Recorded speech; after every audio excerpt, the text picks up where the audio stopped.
Hello and welcome back to Suspended Fanimation. I'm your host, Empatholkus, and this is Counterpart, Season 2, Episode 9, You to You.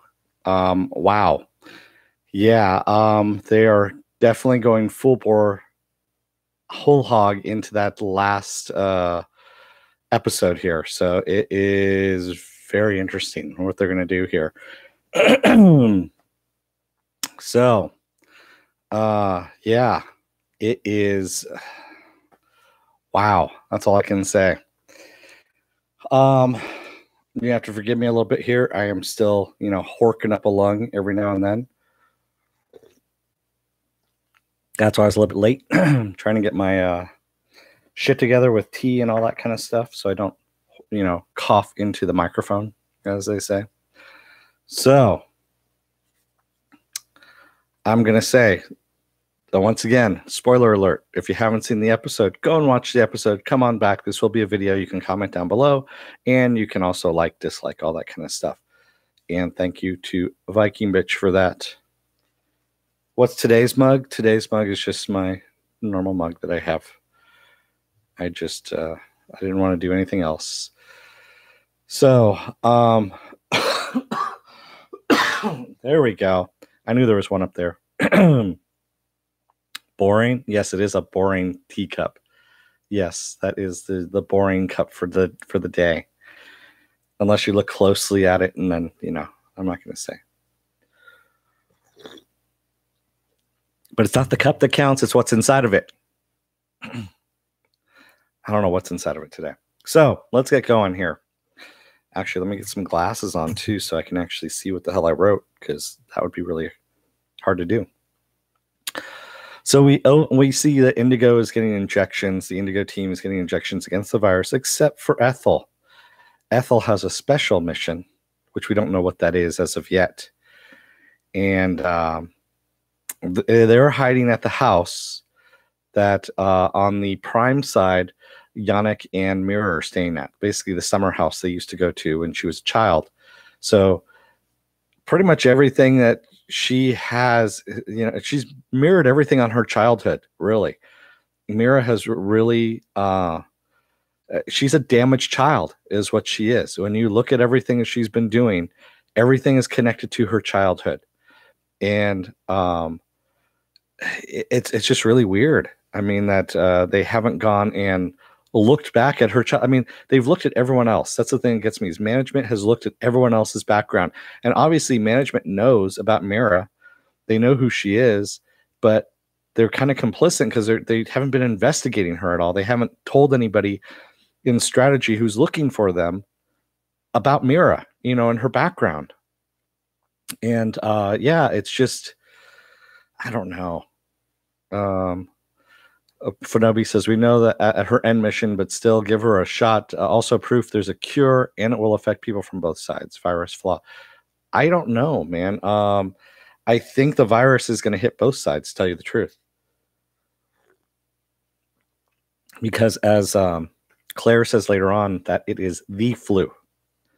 She didn't say a flu, it's the flu. So yeah, obviously they've been working on it for quite a while. Sorry, I keep getting hair from the stray beard there that's falling in my mouth there. So we see Mira and Yannick on the other side, of course, in their hideaway, and talking about her childhood and how it always goes back to her childhood too, if you notice this. How she didn't want to wear a skirt when she was 7 years old, so she convinced the school board in order to get her to wear pants, to change the rules. And as she says,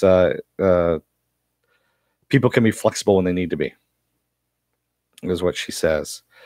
We see Ian bringing Emily and Howard Howard Alpha back in handcuffs, and he won't budge on helping them. And she's like, when did you become so blindly loyal to management? What the hell's going on? And they're marched through strategy. I mean, in handcuffs and everything, basically put on display, and then they're separated into different rooms. And Emily's asking Ian, she's like, what the hell? And he's really not giving her any information of what's going on. So Howard Prime, in the meantime, he goes and visits Baldwin because she's the only person that he has left that he can trust. And he shows her an address. She gives him some breakfast, some cereal, and he shows her the address that him and Emily Alpha figured out, and that's where they need to go because he thinks that Indigo has a plant on the inside. And then he goes, I spent so much time pretending to be this other. He goes, instead of doing shit that needs to be done, he goes, now we're going to do it my way, the way we should have been doing this all along. Yeah, the oat milk thing was just really nasty too. You might as well just put whiteout in some water and pour it in the milk because that's pretty much all it is. Yeah. Yeah, it's, I don't know. And I love what he says there. He ends up getting up, grabbing her a bowl, pouring her some cereal because she wasn't going to eat. And he goes, she says, I don't want to kill anymore. And he goes, that's who we are. He goes, that's who we have become. She goes, well, what do you do afterwards? And he says, we kill people and then we eat breakfast.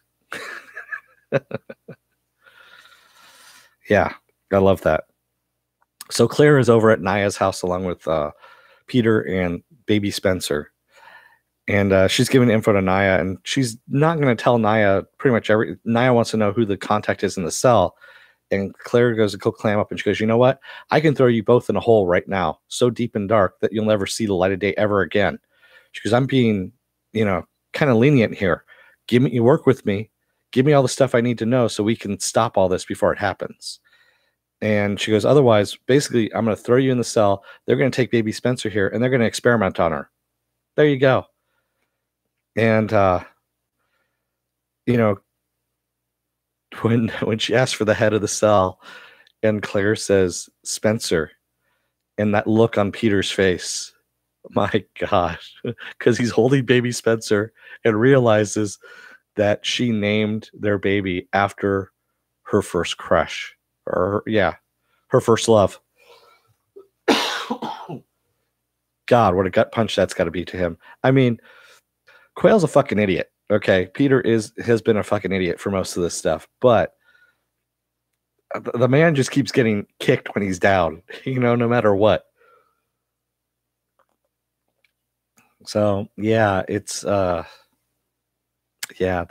reaction, that look on his face, and you can tell he wants to get into it, but he's like, nope, no, it's not the time. I'll get her when she's down.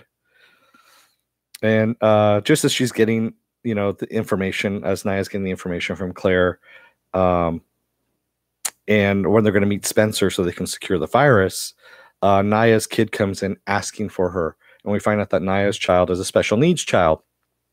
And while she's in his room, putting him back into bed, Naya's husband comes out, and I can't remember the actor's name. I've actually seen him in tons and tons of British shows, and he's actually a really good actor, and I can't remember his name, but he's talking about how it wasn't what they signed up for, but there's a poem, a Dutch poem about you're planning to go to Italy, and you read up on all the books, and you're planning on eating all this pasta, gelato, and everything. You get on the plane, and you wind up in Holland. He goes, not what you planned for. He goes, but there's plenty of things in Holland for you to go and see that are cool and interesting. He goes, the best fries you're going to ever have, all that kind of stuff. He goes, so it's just different. And he goes, and you need to roll with it. And you see this look between Peter and Claire going back and forth about, it wasn't what they planned for, but it's where they landed, and that is what they need to roll with. And again, the acting in the show is what takes it. I mean, the writing, the acting, everything. It's the little things that are unspoken here that you wouldn't get in a, show on CBS or NBC or anything like that. This is actually very well done TV.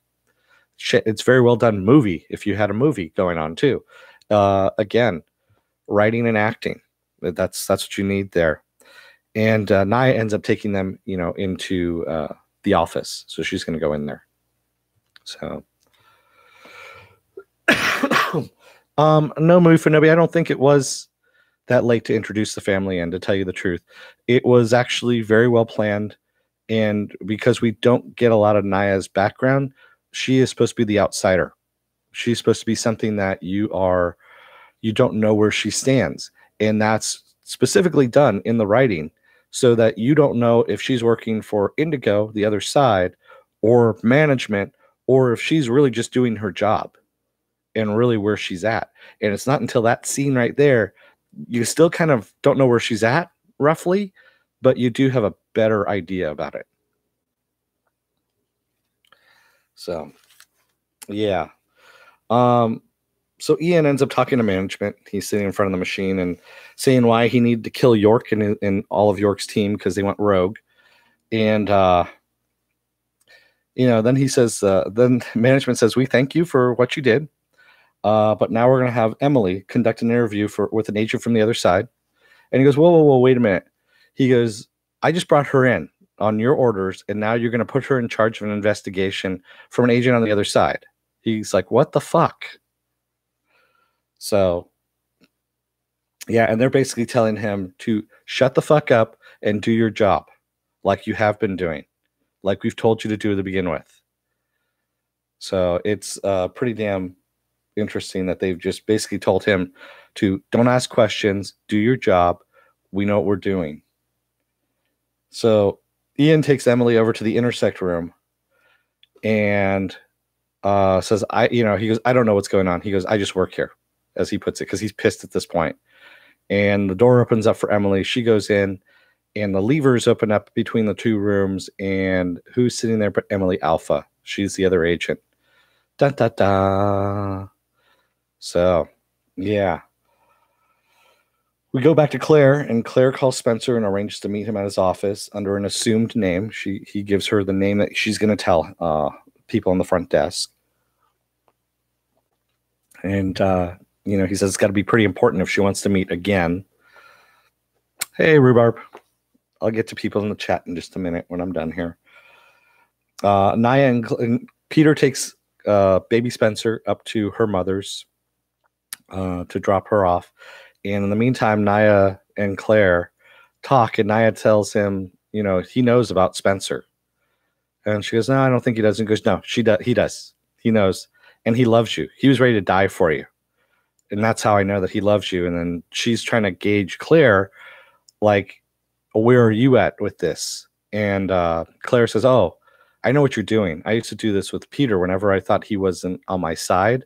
I would try and see what level of engagement he was with me and how much he loved me, kind of thing. And then Naya says, I just want to know, are you with me? And before she can answer, Peter gets back in the car. So we don't know where Claire stands again at this point. So, yeah, it's, damn, some pretty hefty stuff. So Claire ends up getting the text back from Spencer about where the address is. And we see it's the exact same address that Howard Prime has given Baldwin. So we know that he is the plant within the plant, so to speak, of the company. Yeah. I'm pretty sure Viking Mitchell, he knew that, after he found out, when he heard the name Spencer and his baby's name is Spencer, he put two and two together. I mean, Peter's stupid, but he's not that fucking stupid. I mean, granted, he is pretty damn stupid. So Emily Alpha is talking to Emily Prime, and she tells him about Howard Prime and her meeting with management. And basically that she, part of the condition was that Howard Alpha gets brought back to his world without any questions asked, and she has some information. They've cleared out the building on their side, so she lets her know about that too. Excuse me. And she says, don't let Mira in with management. The management's meeting. It's a trap. She's going to kill all of management. And then she drops a little bombshell that she created Indigo. She helped create Indigo. And it's kind of an interesting thing. I had this theory that she had created Indigo, but they did it in a roundabout way. She had figured out that, of course, the Alpha side had released the virus on the Prime side. She had written up a report to it, sent it to management, and as she said, management basically told her to fuck off. And that whole thing so she ended up she kept her job. She said the paycheck was basically to keep her silent about what was going on, but the report was still out there of what she had found. And Mira found that report, and Mira used that report, as she put it, to radicalize an entire generation. And yeah,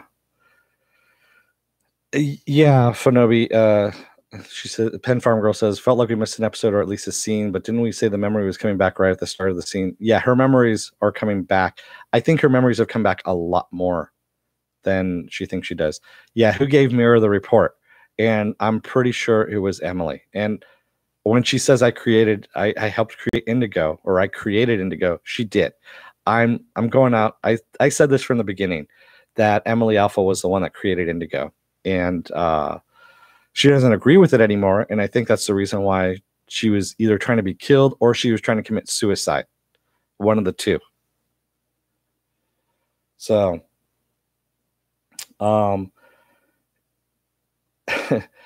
we see Prime wants to know how many times that Emily Alpha came over to her side, and she's like, I don't know. She goes, I don't remember. She goes, no, I take that back. I do remember. She says, you know, and that's the whole thing. She can't lie. You can't lie to yourself. Because as Emily Prime was saying, I know when you're lying, kind of thing. And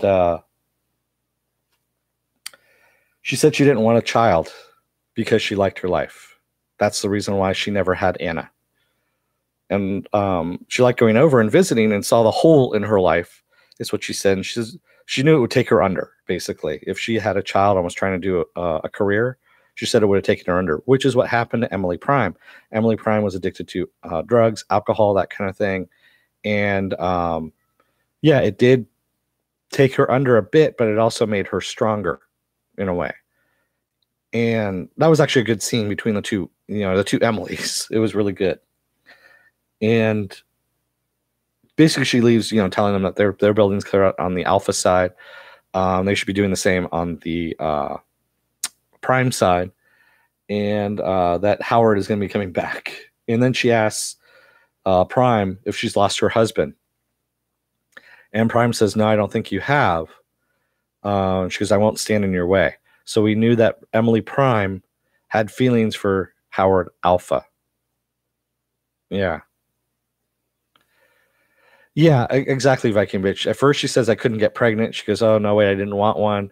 And then I couldn't handle being she was lying to herself. And herself, if you look at Emily's Prime's face, she's basically calling her on her bullshit every single time with just facial expressions.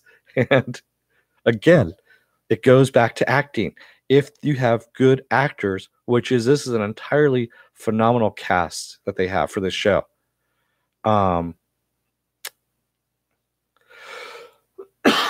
Excuse me. Is my stream going a little wonky? No, it might be my system. Who knows? It might be my router. My router might be on its last legs. So I'm looking into a new router at the moment. Okay, there we go. So, yeah, as Andrej Mark says, once she found out she inadvertently created Indigo, she was trying to commit. I don't know if that was the case or not, Mark. I think that she helped create Indigo, and then once she realized where this thing was going, how far it was going, she couldn't take responsibility for it anymore at that point. Yeah, it was both Emily Alpha's report, but then again, how did she get Alpha Yannick's notebooks as well? How did Mira get those? I know she says I have contacts on the other side, and I'm pretty sure that Emily Alpha was her contact. That's what Mira had said. I have contacts on the other side that can get me this material. That's what she told Yannick. Excuse me. My voice looks like it's fading fast here, so I'm going to try and get through this. Ian tells Howard Alpha that he's going home without condition. And Ian basically tells Howard, he goes, I knew who you were from the moment in the interrogation room. He goes, when you stood up and defended Emily. He goes, your other wouldn't have done that. He says that shows love. And he goes, love is what basically gets you in trouble. Love is, the failing part there. So Emily Prime takes Howard over to the crossing. And she says, to him, the reason why, we're not allowed to see the others, our other sides, is because we never want to let go of it afterwards. She goes, I can see that now. And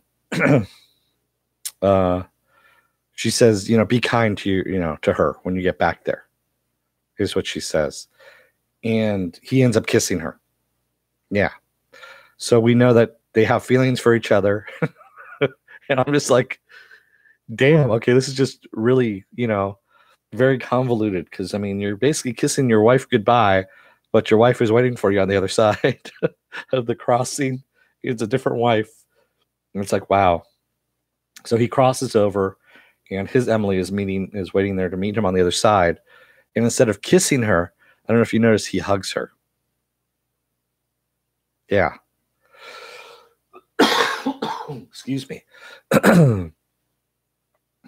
So Yannick and Mira go and sit on a bench by the river, and he talks about how he brought her there as a child, and other children wanted to play with her, but she always wanted to play alone. And that's what it was. She never wanted to play with the other children.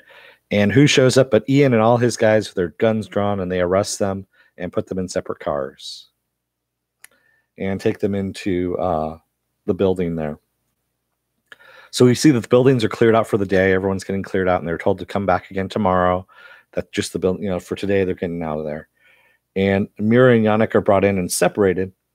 Yannick goes up to the 4th floor alone, and Mira gets put in a cell down in the basement. I don't know if it's the same cell that they had Lambert in or not, but it looked like it was the same cell down in the basement there.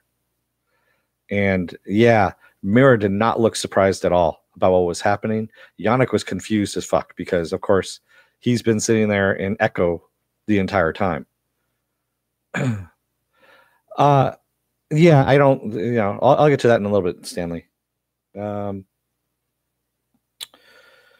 So Yannick is released again, like I said, to the 4th floor where he meets management, and both sides are there. And he's noticing all the differences. He goes, you look old. That's what he tells them. And we see Claire putting on a wire going in to meet Spencer in his office. And she says to Peter, she goes, you're going to hear a lot of things that you're probably not going to be happy with. And he goes, yeah, I kind of figured that. And, Peter asks her if she loves him and if she loves Spencer, of course. And she says, no, she loves him. She loves Peter. And she goes on her way. And I love how, when Claire's putting on the wires, because I've done this before. You know what I've done. So I've done this before. And she goes inside. So Yannick basically is still going through the old argument that he's telling management, give Mira what she wants, close down the crossing. The experiment's a failure, is what he's been telling them all this time. And of course, they're not having any of it at all. They're just basically going through the same motions that they've been going through all this time. So Mira, in the meantime, is talking to Ian about management and how they're running an experiment on everybody, and how he's just an experiment that they're looking at. And he tells him, he goes, will you just shut the hell up? Because I'm tired of this. So, you know what? He doesn't want to hear anything about it. So Claire ends up entering the building, giving the name that she's supposed to give the front desk, gets taken up to Spencer, and she's basically trying to pump him for some information. And he says they really shouldn't be meeting with things being this close to being underway. And she's basically asking him, what do you do here?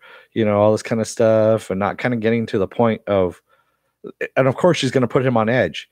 She's not getting to the point where everything else, if you've noticed, whenever she's met him, she's always been about the mission. Whereas this one, she's about, oh, what's going on here? What's this location? What do you do for a living? All that kind of stuff. Completely different than what she's been doing before. So you can tell she's changed a little bit. So Yannick, we go back to Yannick and the management, and he's saying that they have collective blood on their hands from all the millions. And he goes, and you're ignoring it. He goes, both of you are ignoring it on either side. He goes, and they said, well, if we acknowledged it, all out war would happen. He says, war is already happening. He goes, we're already at war with each other. And they say they are not like him who've killed his other. And they're like, and he keeps bringing up the argument, you are actually, because of what you've already done. He says, you need to close the crossing now before more lives are lost. And they still will not budge on this. They won't listen to him, which is really kind of stupid at this point. So Mira, in the meantime, tells Ian that he's going to be the one that lets her out of her cell. And just then he gets a call on the cell phone, and they're holding Naomi. And she's in the back of a van, tied up. And they essentially tell her, Indigo says, they're going to kill her unless he releases Mira. And this is pretty fucked up. And Mira even says, she goes, I wonder how it'd be to lose both Naomis, in both worlds. I wonder how psychologically damaging that would be. So she's running her own experiment, if you will. So Claire, in the meantime, is still questioning Spencer about the virus and the cases and wants to know how it's going to be released. And he's like, why are you asking so many questions? And he grabs her and rips open her blouse and finds the wire. And he's about to strangle her. He's going to kill her. She's trying to turn him, of course, and say, you know what? You're not on board with this either. Let's stop it now. And he's like, nope, we're too far along. And he tries to strangle her. And Naomi, it's, it's that British accent thing that gets in the way, Matthew. So anyway, Spencer tries to choke her and he gets a knock at the door. It's his secretary. And of course, luckily, Claire takes that moment to split out of the office and gets out of the building. But she's got people following her. Calls up Peter and says that they're on her tail. She's going to go down to the subway to meet her at a certain location in 5 minutes. And when she's running past, she runs past Baldwin, who's sitting outside the subway, who sees her running down the subway with guys following her. In the meantime, Yannick is comparing the experiment, as a failure to the Berlin Wall, how that the Soviets didn't acknowledge that this was a failed experiment for a long time, and it became a lot worse than what it needed to be. They should have ended it earlier, and they didn't. So it's the same thing going on with the crossing. And they, of course, still are not listening to her and listening to him. And then Mira walks in. They're like, Mira, what are you doing here? And she pulls out a gun and kills every single member of management except for Yannick. She tells them that, you're free now. You're free to go. She picks up 2 cases and says, you can go back to the crossing, go back home. I've got people waiting for you to take you back to your side. And then she talks about her other still lives in the same house that they, grew up in, and that she has children of her own now. And that he'll be happy there. He'll get his life back. And he's like, this is your plan all along? And she goes, yes, it's to get, what you wanted. You get your life back. And I wasn't surprised that Spencer was trying to kill Claire either, Viking bitch, especially since she was talking about how they could never have what they, what he wanted. They couldn't be together anymore. She had a child, all this kind of stuff. And yeah. So Amira ends up going down to one of the intersect rooms, opens up the 2 cases, plugs in, and activates the microphones and says, upstairs has an urgent message. And that's where we leave off. Wow, good episode. But man, I'm very sad if we don't get another season out of this. They really need to do something. Starz dropped the ball on this big time. Again, they had nothing at Comic-Con, 0 presence at Comic-Con for this. They had a shitload of presents for Outlander, that piece of shit show, but nothing else. And again, it's Starz doing their best to kill any show that I don't know why. I really don't know why they aren't pushing the show as much as they should. It's as Justin Marks tweeted out yesterday, it's got 100% rating on Rotten Tomatoes right now. Yes, granted it's Rotten Tomatoes, but still, it's 100% rating. You don't get that on a show. Yeah, exactly, Movie Fanobi. Seeing Amazon promoting The Expanse recently makes me wish they had Counterpart also. I do too. Yeah, it really needs to be. I know it's not going to get saved. It's not going beyond season 2. I hate that, that it's going to be like that. And I hope that Justin Marks honestly lands over at Amazon and crushes the shit out of Starz. Yeah, I know Starz loves Outlander. It's honestly, it's a really tired concept that should have only had one season. I don't know how it's going as long as it's. Oh, I do know how it's going as long as it is. It's all the Harlequin romance novel people. I love that shit. Yeah. I really don't think Amazon or Netflix is going to pick it up. Satanike. Uh, yeah, I'd like them to. But I really doubt that it's going to happen. Yeah. Matthew Curran says, I finished watching the last 18 episodes in the past 2 days. Wow. So you really marathon through that. Yeah, it's a great show. I mean, it's a really, really good show. Very well written, very well acted. It's like nothing else that's on TV. And again, it just goes to show you anything that's good on TV gets canceled. So, yeah. Excuse me. Yeah, Anonymous Content is the one that owns the IP. I don't believe it's Starz, Stanley. They're the ones that are producing it. Usually Lionsgate, when they go through, because Lionsgate's the one who owns Starz right now, they take a hands-off approach. It's like Ash versus Evil Dead. They didn't own the IP. That was Renaissance Pictures, which is Sam Raimi and Rob Tappert and all those guys. So they own the IP. They just license it out to Starz. Exactly, Matthew. It is a really good spy thriller with, it just happens to have sci-fi combined to it. A little bit of sci-fi. I don't think Lionsgate owns the copyright, Movie Fanobi. I really don't. I don't think Justin Marks signed off on that because he is the creator of the show. He's been pushing it a lot too. So, he's got some kind of stake in this as well. And lately he's been pushing it quite a bit on Twitter the last couple of weeks. So, yeah, do we start sending briefcases to best? I don't know about briefcases. Yeah, what would we send over to him, Briefcase. Send him some oat milk. Just send him lots and lots of oat milk. That's all. But yeah, or send him what was that book that Emily had that she was passing off to Lambert, what they were using to switch codes? Send him Bezos Prime. Double mint. No, oat milk would assure cancellation. Yeah, the tin hat. No, not tin hat. I can't remember what it was called now. Yeah, there were 2 books. That's it. Just send him a whole bunch of Go games.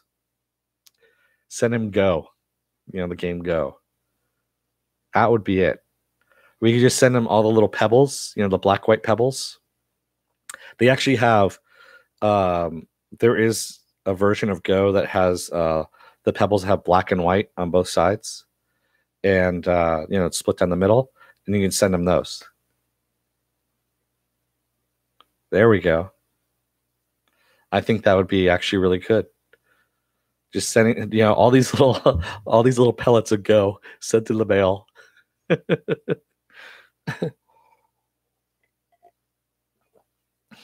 That would be perfect. 2 sides of the same. But yeah, I mean, photos of JK jacked up for the gods. Yeah. I think Go Pebbles would be a good idea to send Jeff Bezos to get the show picked up by them. It's a shame that, like I said again, it's a really damn good show, and Starz is doing nothing about it whatsoever. I mean, the cast is doing well. I should say J.K. Simmons isn't, because he's busy he's always busy. He's running around doing stuff right now. But good night, Matthew. I know you're over in Beijing right now, 3 a.m.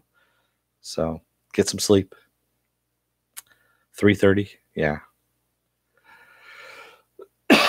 Excuse me. Refrigerated boxes. Yeah, I don't know about that. I'm going to scroll up a little bit here and see what people were saying. Movie for Nobody says, I called the kiss. He wants to stay. Good fit also. Claire could have stabbed him. I thought he was on to her and would never have scheduled a secret meeting there. Yeah. He wasn't going to kill anybody there. I think his choking Claire was a crime of passion. He's still a mole in that corporation at the moment. I don't know what that corporation is that he's working at. That was the other thing that there was a mystery, is to what the hell is he doing there? What is that company? How does this pertain to the flu and the spread of the flu? And that's one thing I need to have answered, which I guess we'll get answered next episode, the next and final episode. Yeah. So, yeah. 10 Farm Girl says, so off topic, do you know whiteout is one of those Mandela effect things? What do you mean? Papermate and whiteout? Is that what you're talking about? I think it is one of those. You mean like the Bernstein Bears and the Bernstein Bears? Yeah. And Shazam, the movie Shazam by with Shaq. Everyone mixes up the Shaq version with the supposed Sinbad one. Yeah. All those Mandela effects. But that is a Mr. Robot conversation when Mr. Robot comes out, because Mr. Robot's going to have its final season. We have a lot of final seasons happening this year, like I said. A shitload of final seasons. We have iZombie has its final season. This is more than likely its final season, which I'm very disappointed about. Legion has its final season. Mr. Robot has its final season. Game of Thrones has its final season. Yeah. So there's a lot of stuff out there. Oh yeah, I remember that Pen Farm Girl that's spelled without the H in there. Yeah, that's a proprietary one though. So Papermate, I believe, was the one that actually spelled it without the H, so they could copyright it. But people on the internet don't know how to spell, so there's always the H that gets added into it. So with that said, if you like what you're seeing and you love my coughing into the microphone, you can hit the subscribe button. Also, hit the like button or the dislike button, either way. And if you want to know when I'm going to have a next video come up, hit the little bell down there. It may or may not notify you. Being YouTube, who knows? It might not. And if you're still on the fence, you can take a look at some videos that are going to be up here. These videos are going to be culled from my library, and they're going to be tailored to your interests and all the information that YouTube collects on you. And we'll collate it against all the videos that I make and sees what happens there. Stanley Tweedle, you're welcome for keeping you on Russian Doll. I told you, it's once you get about the halfway mark, then there's shit that kicks in and you're like, oh crap. Yeah, it seems like you're going through one trope and then they change things up on you, and then it changes up again, and it's a really good show. That's all I can say. That's on Netflix. I will be posting something up. It's probably just going to be a video. I'm not going to do a live stream on it. I'm just going to do a video on it. Yeah, I told you it takes. Yeah, it's the elevator scene. I know which one you're talking about. And you're like, what the fuck? And that's how they leave it. You're like, what the? Yeah, that's usually where it is. Excuse me. So, yeah, exactly, Pen Farm Girl. Keep spreading the word, everyone. Hashtag watch Counterpart. Hashtag save Counterpart. Who knows? Maybe by some strange circumstance we can get a third season out of this. It really does need another season. I was laughing at Moon Finobis. Thanks, Dennis, for keeping me on Russian doll. Sounds dirty. Yeah, on a Russian doll. It wasn't a Russian doll. He says you added the A in there. It's on Russian doll. A little different. A little different. And yeah, Finobich. You're one half of the Finobich entity that they are. Is that that's what we're calling your grouping now, is Finobich. Oh man. So with that said, again, take a look at the videos up here. Hit the subscribe button if you like this, what you see. And other than that, my schedule is up on my webpage, suspendedfanimation.com. I'm going to actually change that out and update it right now. It's also on Facebook. I'm on Twitter, and I'm on Instagram as well. So with that said, look at the videos, subscribe. I will see you guys tomorrow for the passage.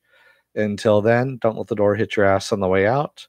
Otherwise, Mira might end up finding out where management is and take you all out while you're trying to figure out what the hell's going on. See ya.